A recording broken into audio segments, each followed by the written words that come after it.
Hello friends, आप सभी का हमारे चैनल पर स्वागत है। आज हम क्लास 10 के सेकंड चैप्टर बहुपद को पढ़ेंगे।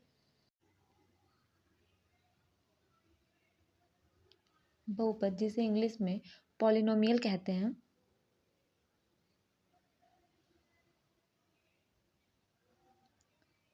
इसे बहुत ही सरल तरीके से सीखेंगे। आप लोग मेरे चैनल को ज़्यादा से ज़्यादा प्यार दीजिए। सबसे पहले बहुपद बहुपद क्या होता है वो जानते हैं, ठीक है। बहुपद एक से ज़्यादा पद, ठीक है। एस बहुपद उसे कहते हैं जिसमें एक से ज़्यादा पद होता है, ठीक है। एग्जाम्पल के साथ भी आपको समझाते हैं। सबसे पहले बहुपद की दो टाइप होते हैं, ठीक है। पहला तो होता है चर और दूसरा होता है अचर। अचर और चर किसको बोलते हैं? जैसे X Y Z A B C, A से जेड तक आपका जितना भी आता है वो होता है चर, और नंबर में जो भी आते हैं उसे कहते हैं अचर। अचर किसे कहते हैं? जैसे 2, 3, 1/2, √3, 100, नंबरिंग जितना है सारा क्या होता है आपका? अचर। चर अचर समझ आ गया। अब हम देखते हैं बीजीय व्यंजक।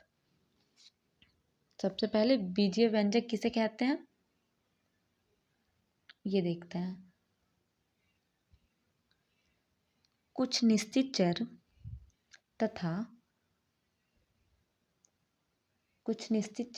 तथा अचर राशियों के योग, अंतर, गुणन, भाग इत्यादि, ठीक है, के संयोग से बने पद को बीजीय व्यंजक कहते हैं। संयोग से बने पद को बीजीय व्यंजक कहते हैं, ठीक है। हम एग्जाम्पल के साथ इसको समझाएंगे, आपको अच्छे से समझ में आ जाएगा, ठीक है। चलिए देखते हैं एग्जाम्पल के साथ। सबसे पहले एग्जाम्पल लेते हैं 2x² + 4x, ठीक है। दूसरा एग्जाम्पल लेते हैं 7x - 3y, 3x 7y, ठीक है। इसमें योग है आपका, ठीक है, अंतर है, गुणन है। सबसे पहले आप देखो, गुणन सारा कुछ है, भाग, ठीक है, तो उसे क्या कहते हैं? बीजीय व्यंजक, ठीक है।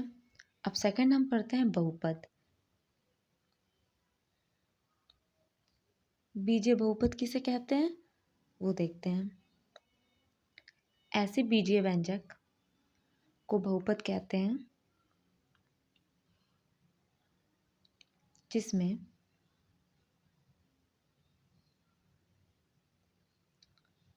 नंबर फर्स्ट चर राशि का घातांक एक धनात्मक पूर्णांक है,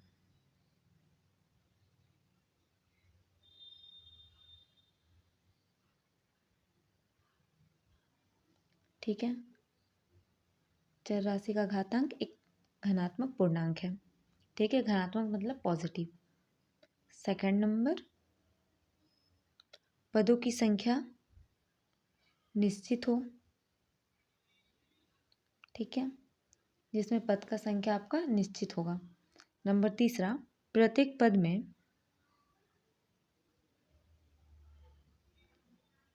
चर राशि का गुणांक एक वास्तविक संख्या होना चाहिए, ठीक है।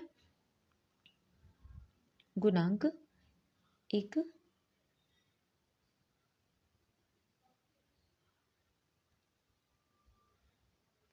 एक वास्तविक संख्या हो। प्रत्येक पद में चर राशि का गुणांक एक वास्तविक संख्या होना चाहिए, ठीक है। इसे एक एग्जाम्पल के साथ समझते हैं। हम एक एग्जाम्पल लेते हैं x² + 2x² + 7x, ठीक है। दूसरा एग्जाम्पल लेते हैं x² - 1/4। तीसरा एग्जाम्पल लेते हैं एक 2x² क्या लेंगे, 2x² इक्वल्स टू 4 + 7। ठीक है। चौथा एग्जाम्पल लेते हैं, √3x² + 7x - 1/x। ठीक है। 4 हम एग्जाम्पल लिए। सबसे पहले देखते हैं x² + 2x² + 7x। ठीक है। इसमें क्या बोला, घातांक आपका क्या होना चाहिए, धनात्मक मतलब पॉजिटिव। इसमें अब देखिए 2 और इसके साथ कोई भी साइन नहीं है, मतलब ये प्लस का साइन है उसके आगे, तो ये आपका क्या होता है, धनात्मक। तो इसका घातांक क्या हुआ, पॉजिटिव। तो ये क्या हो गया हमारा बहुपद। ठीक है। सेकंड में क्या है, 1/3, ये निश्चित संख्या नहीं है तो ये हमारा नहीं होगा। थर्ड में हमारा क्या है, इसमें घातांक पॉजिटिव है तो ये हमारा है। ठीक है। फोर्थ में नहीं है। उसके बाद हम पढ़ते हैं आपका बहुपद के प्रकार। ठीक है। पहले देखते हैं बहुपद कितने प्रकार के होते हैं। बहुपद 3 प्रकार के होते हैं। ठीक है। पहले तो हम जान गए कि चर और अचर किसे कहते हैं। अब देखेंगे बहुपद कितने प्रकार के होते हैं, टाइप ऑफ पॉलिनोमियल। ठीक है। सबसे पहले एक पद होता है। ठीक है। द्विपद होता है और त्रिपद होता है, जिसे हम त्रिपदी भी बोलते हैं। ठीक है। एग्जाम्पल के साथ देखते हैं, एक x² या 7x - 3y। ठीक है। इसमें देखिए आप एक एक है तो वो हो गया आपका एक पद। दूसरा देखते हैं x² + x। ठीक है। 3x² - x और 3x + 7। इसमें 2 है, ये द्विपद। और त्रिपद के लिए एग्जाम्पल 3x x² + x + 7। ठीक है। ये हो गया एक पद। ठीक है। और ये द्विपद जिसमें एक साइन है। ठीक है। जिसमें सिंगल साइन हो उसे क्या कहते हैं, द्विपद। और जिसमें 2 साइन होता है, ठीक है, उसे हम कहते हैं त्रिपद।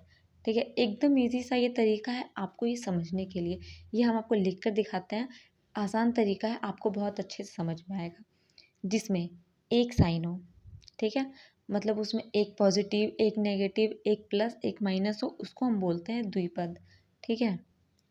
और जिसमें 2 साइन हो, मतलब कि एक प्लस का हो, एक माइनस का हो, एग्जाम्पल आप देख सकते हो त्रिपद में हम लिखे हुए हैं, उसे कहते हैं त्रिपद। ये आपका सबसे सरल तरीका है, आप इसे अच्छे से समझ सकते हो और हमेशा याद रहेगा, तो आप इस टाइप से समझ सकते हो। ठीक है। ये आपको समझ में आ गया द्विपद किसे कहते हैं और त्रिपद किसे कहते हैं। ठीक है। आपको यदि जो भी प्रॉब्लम हो आप कमेंट सेक्शन में ज़रूर कमेंट करके पूछ लीजिएगा, हम ज़रूर बताएंगे। ठीक है। आगे हम देखते हैं शून्य बहुपद। ठीक है। क्या होता है, चर की घात शून्य हो, जिसमें चर का घात हमारा जो होता है वो शून्य होगा। ठीक है। चर किसे कहते हैं, एग्जाम्पल के साथ देखते हैं, जैसे -7, 6, 6, 1/2। ठीक है। सबका घात देखिए हमारा शून्य है। ठीक है। इसे हम बोलते हैं शून्य बहुपद। अब हम आगे देखते हैं बहुपद के शून्यक। ठीक है। बहुपद के शून्यक एक लेते हैं एग्जाम्पल, px = x + 5। ये हमारा क्या है, शून्यक है।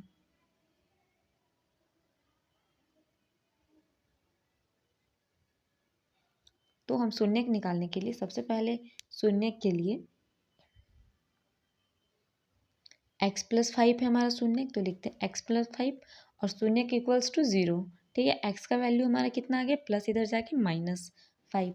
ये हमारा क्या निकला, शून्यक। ठीक है। x का वैल्यू -5। इसे प्रूफ करने के लिए हम पहले साइड में देखते हैं अब इसे। ठीक है। हमारा क्या था, बहुपद के शून्यक क्या थे, px = x + 5। ठीक है। x का हमारा वैल्यू कितना है, -5, तो x की जगह पर रखेंगे -5। क्या ले रखेंगे, -5 इक्वल्स टू -5 इक्वल्स टू +5। ठीक है। प्लस माइनस कट गया, हमारा 0 आ गया, ये हमारा शून्य निकला। px का वैल्यू देखिए आप -5। ठीक है।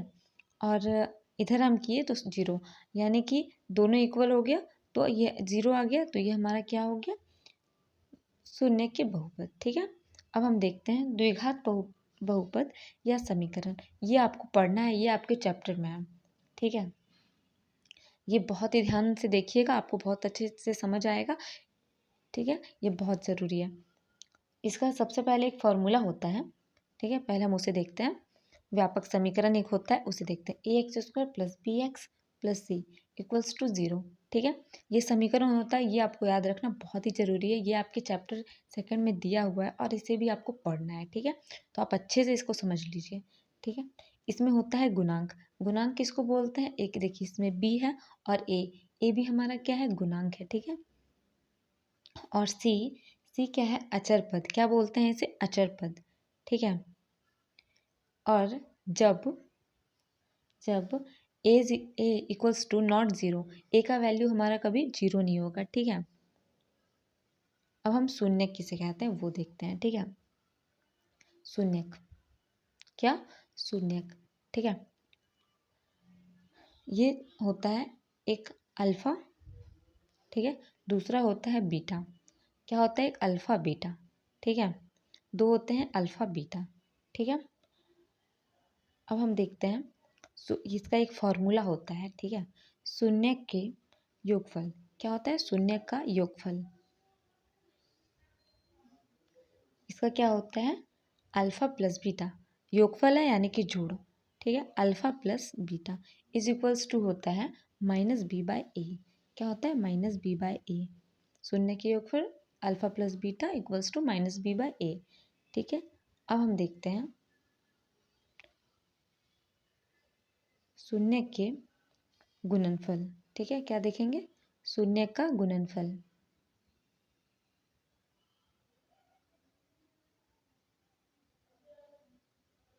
Alpha into beta is equal to C by A. क्या होता है? C by A. शून्य का गुणनफल क्या होता है? Alpha into B beta equals to C by. अब हमारा आपका सेकंड चैप्टर में है बहुपद, ठीक है। उसे देखते हैं। सबसे पहले चैप्टर आपका क्या है? 2.1, ठीक है। इसमें क्या आपका क्वेश्चन दिया हुआ है वो देखते हैं। किसी बहुपद पी एक्स के लिए वाई पी एक्स का ग्राफ नीचे आकृति 2.10 में दिया है। प्रत्येक स्थिति में पी एक्स, इसका वैल्यू हमको निकालना है। पी एक्स इस शून्य की संख्या याद कीजिए। किसका? एक्स का, ठीक है। एक्स का आपको निकालना है। सबसे पहले हम देखते हैं एक्स और वाई एक्सिस किसे बोलते हैं, ठीक है। जिसे एक्स अक्ष और वाई अक्ष बोलते हैं। सबसे पहले वाई जो आपका लंबा है लाइन उसे वाई कहते हैं, उसके नीचे को वाई डैश और इधर एक्स डैश, ठीक है। लंबे को वाई और वाई डैश, इसे एक्स डैश, ठीक है। तो आपको क्वेश्चन में आपका क्या दिया हुआ है वो देखते हैं। आपका देखिए उदाहरण नंबर 1। इसमें क्या बोला है? पी एक्स का निकालना है, यानी कि आपका एक्स एक्सिस जो है उसका शून्य का ये निकालना है, ठीक है। शून्य ज्ञात करना है। अब आप इसमें देख सकते हो एक्स एक्सिस में आपका कितना टच हो रहा है लाइनिंग? एक। जितना पॉइंट टच होगा उसमें उतना शून्य होते हैं। सबसे पहले इसमें आप देखो दो टच हो रहा है, एक दो, तो इसमें दो शून्य हो रहा है। इसमें देखो कितना है? एक दो तीन, यानी कि इसमें शून्य तीन, ठीक है। तीन टच हो रहा है तो इसमें तीन शून्य ये है। अब हम आपका क्वेश्चन देखते हैं 2.1 का 1 नंबर, ठीक है। इसमें भी बोला है आपका क्या? ये एक्स एक्सिस और वाई एक्सिस, उसमें निकालने बोला है पी एक्स का, ठीक है। एक्स एक्सिस में देखना है आपको।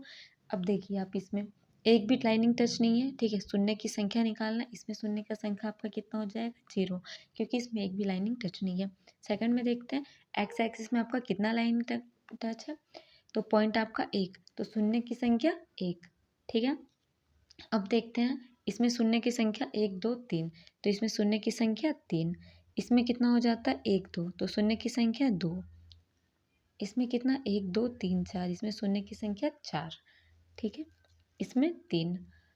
तो आपको ये अच्छे से समझ आ गया होगा। ये एग्जाम में ज़्यादा नहीं पूछता है, एक दो क्वेश्चंस आते हैं, सो आप इसे देख सकते हो।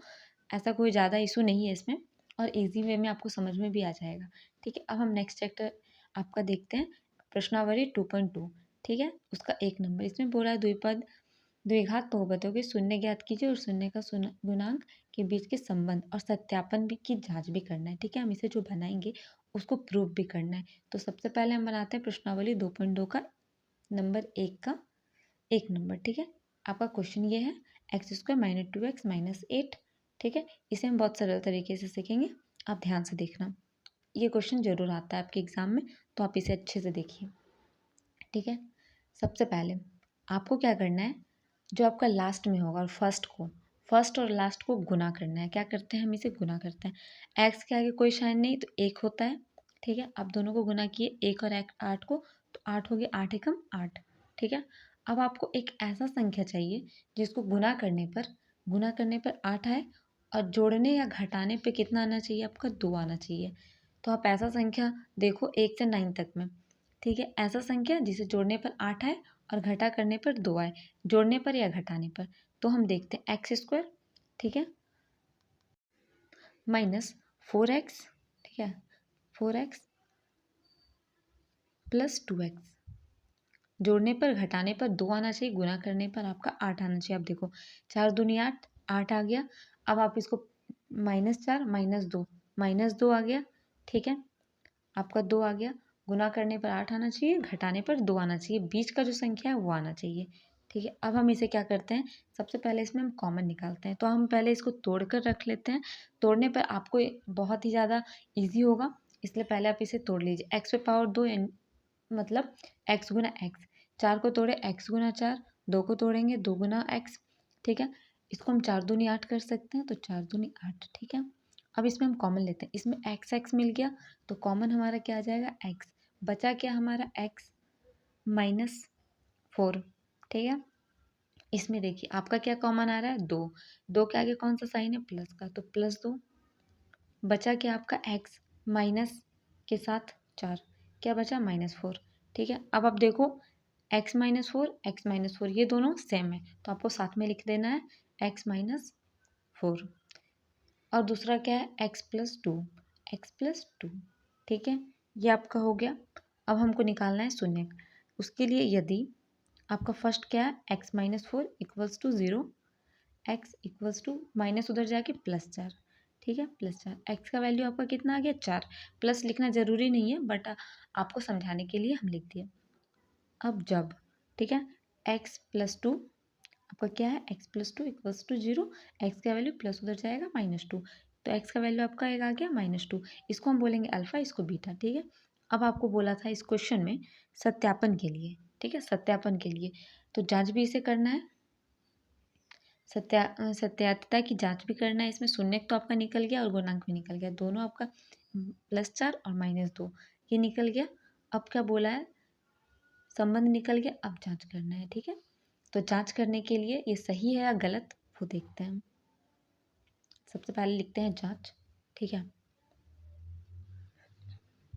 फिर देखते हैं आपका क्वेश्चन क्या दिया हुआ था। लिखते हैं, दिया है x² -2x -8 = 0। ठीक है। यहाँ क्या है आपका, देखते हैं। यहाँ a का वैल्यू कितना है, 1 है, b का वैल्यू -2, c का वैल्यू कितना है, b का -2। ठीक है।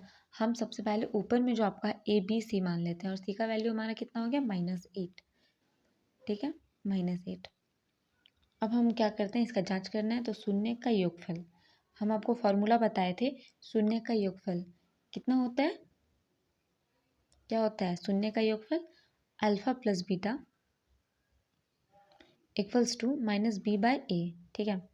हमारा देखिए अब b कितना है, -2। ठीक है। और पहले से हमारा माइनस है, तो उसको ब्रैकेट में ले लेते हैं, -2 और माइनस बाहर में आपका एक रह गया। ठीक है। बटा a कितना है, 1, तो 1 लिखिए। ठीक है। फिर आप देखो उसमें अल्फ़ा का वैल्यू कितना है। ठीक है। आपका अल्फ़ा उधर निकला कितना था, देखिए आपका अल्फ़ा का वैल्यू कितना आया था, +4 और बीटा का -2। ठीक है। तो अल्फ़ा का वैल्यू कितना आपका आया था, +4, तो प्लस को लिखना ज़रूरी नहीं है, और बीटा का -2। ठीक है। अब प्लस माइनस आपका क्या हो गया, माइनस, तो -2 हो गया, और इधर माइनस माइनस प्लस हो गया, तो 2। एक का वैल्यू नहीं होता, और 4 में 2 गया 2, मतलब क्या हुआ आपका, दोनों राइट हैंड साइड और लेफ्ट हैंड साइड दोनों इक्वल है, मतलब ये आपका सही है। अब हम इसका गुणांक या गुणनफल जो होता है वो प्रूव करते हैं। शून्य का गुणनफल क्या होता है, alpha into beta by c/a। ठीक है। आपका कितना था, अल्फ़ा 4 और बीटा कितना था, 2, क्या था, -2। ठीक है। और c आपका कितना है, -8, a कितना है, 1। ठीक है। 4 दूनी 8, लेकिन कैसा, -8 और -8 मतलब आपका जाँच हो गया। इधर देखिए -8 आ गया। अल्फ़ा का वैल्यू ये भी आपका सही है और इधर टू इसका योगफल भी बराबर आया, गुणनफल भी बराबर आया, मतलब ये प्रूव हो गया। ठीक है? सो आप लोगों को समझ आ गया। So like and subscribe my channel.